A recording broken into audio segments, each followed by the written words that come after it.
नमस्कार बच्चों, मैं ताहिर मंसूरी आपका अपने YouTube चैनल ज्ञान क्लासेस में एक बार फिर से स्वागत करता हूं।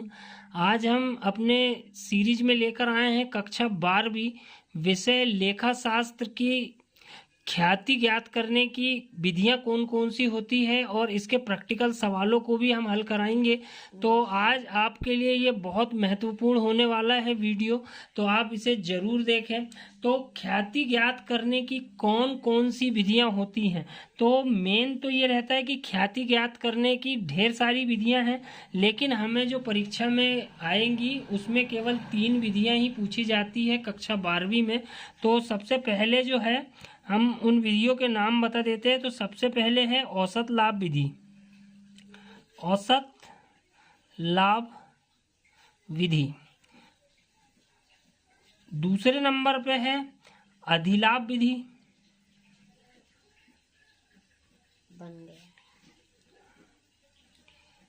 और तीसरे नंबर पर है पूंजीकरण विधि। आज हम इन ख्याति ज्ञात करने की विधियों में कम से कम दो विधियों को जरूर समझाएंगे। इसके बाद अगले वीडियो में हम पूंजीकरण विधि को भी हल करवाएंगे। तो आइए शुरू करते हैं। सबसे पहले हम देखेंगे औसत लाभ विधि के सवाल को। तो औसत लाभ विधि के सवाल को देखते हैं।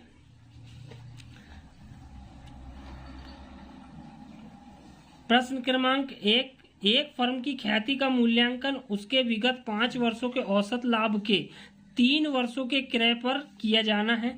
विगत 5 वर्षों का लाभ हानि निम्न प्रकार दिया गया है।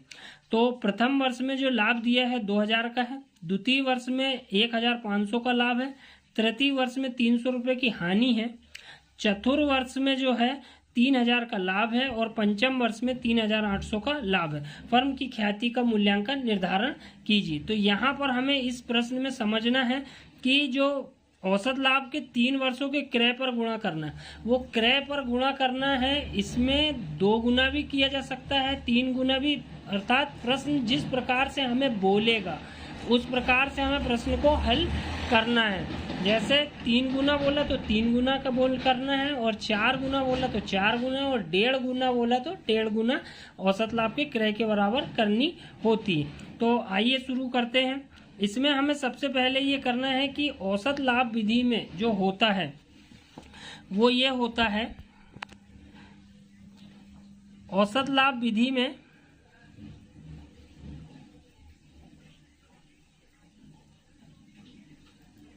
सबसे पहले सभी वर्षों के लाभों को जोड़ना है। उसमें से यदि किसी वर्ष हानि है तो हानि को घटाना है, और जितने वर्ष दिए गए हैं वर्षों का योग करना है। वर्षों का योग करना है, ये इसका फॉर्मूला है देखा जाए तो सभी वर्षों के लाभ। अब प्रश्न में जो हमने पढ़े थे उसमें प्रथम वर्ष में क्या हुआ है कि 2000 का लाभ हुआ है, तो 2 वर्ष 2000 का लाभ जोड़ देंगे। उसमें द्वितीय वर्ष में 1500 का लाभ हुआ, उसको भी जोड़ देंगे। लेकिन तृतीय वर्ष हानि हुई है तो हानि को घटाना है हमें 300 रुपये।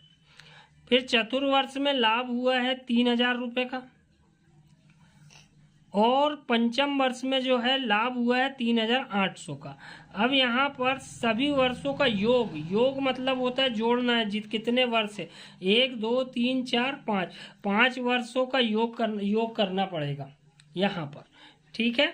उसके बाद हम इन सबको जोड़ेंगे तो योग आएगा 10,300। प्लस वाली संख्या पूरी जोड़ लेंगे और माइनस वाली संख्या को बाद में घटा देंगे। तो यहाँ पर 10,300 योग हुआ था, जोड़े थे, और 300 रुपये हानि थी, उसे घटा देंगे। तो यहाँ पर 10,300 में से 300 घटाया जाएगा तो 10,000 बचेगा, और 10,000 में 5 का भाग दे देंगे जो कि वर्षों का योग था। तो 2,000 रुपये एक वर्ष का आया। और इसे हमने जहाँ पे बताया था कि वर्षों का क्रय करना है, कितने से करना है, दुगना भी किया जा सकता है, 3 गुना भी किया जा सकता है। तो यहाँ पर 3 वर्षों के क्रय के बराबर बोला तो 3 का गुणा कर देंगे। इस प्रकार से 3 दूनी 6। तो यहाँ पर ख्याति का जो मूल्य आएगा वो कितना आएगा, 6,000 रुपये आएगा। तो औसत लाभ विधि बहुत आसान है और हमेशा प्रश्न एक जरूर उसमें आता है। तो उम्मीद करता हूँ आपको औसत लाभ विधि तो समझ में आ गई होगी। एक प्रश्न हम आपको देते हैं, इसे आप कमेंट बॉक्स पर इसका आंसर हमें जरूर बताएंगे। एक फर्म की ख्याति का मूल्य पिछले 5 वर्षों के औसत लाभ के 3 वर्ष के क्रय के आधार पर 10% से कम कर दिया जाता है। पिछले 5 वर्षों की लाभ हानि निम्नांकित है।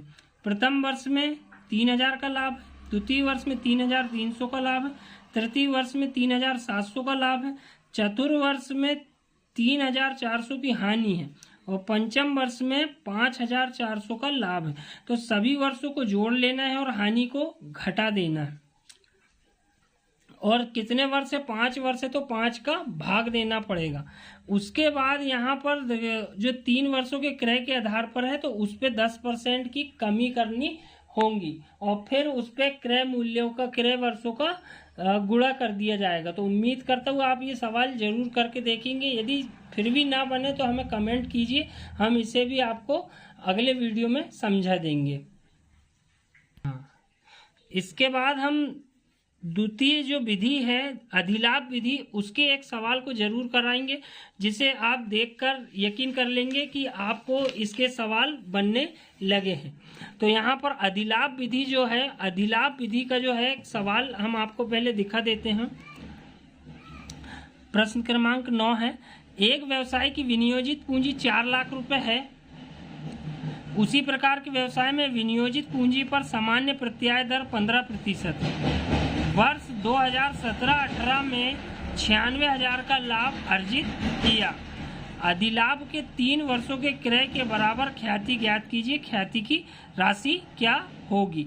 तो यहाँ पर जो है ये अधिलाभ विधि से प्रश्न को पूछा गया है ख्याति ज्ञात करने की। तो हम सबसे पहले बता दें कि अधिलाभ के लिए हमें, अधिलाभ विधि के लिए